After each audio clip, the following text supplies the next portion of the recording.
Welcome to our channel. Today we how to set up geocoding in Airtable for address validation, beginner guide step by step clearly. Start by logging into your Airtable account. Navigate to the base where you want to set up geocoding for address validation. Create a new table or select an existing table that contains an address field. Ensure that your address field is formatted correctly. The address should include all necessary components like street, city, state, and zip code. Next, click on the plus icon to add a new field. Select the field type as formula. Name your new field something like geocoded address. In the formula editor, the formula should look something like this: concatenate street, city, state, zip code.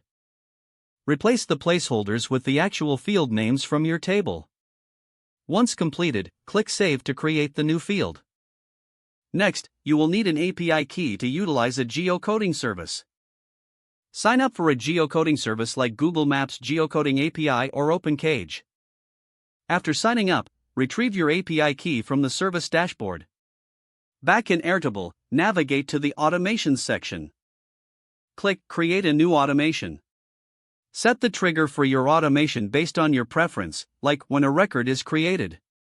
Make sure to include your API key in the script. Check documentation specific to the API you're using for the exact script structure.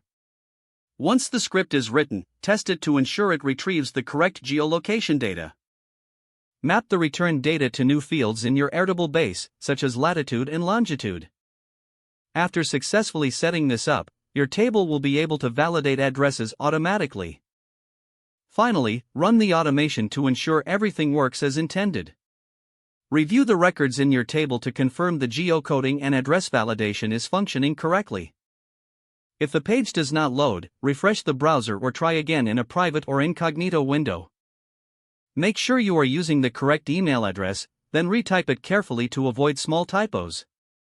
If your password is not accepted, use the reset option and create a new strong password you can remember.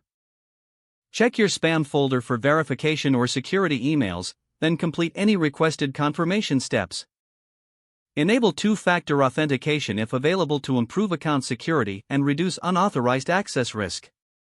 After signing in, review your profile details so your contact information and settings are accurate and current.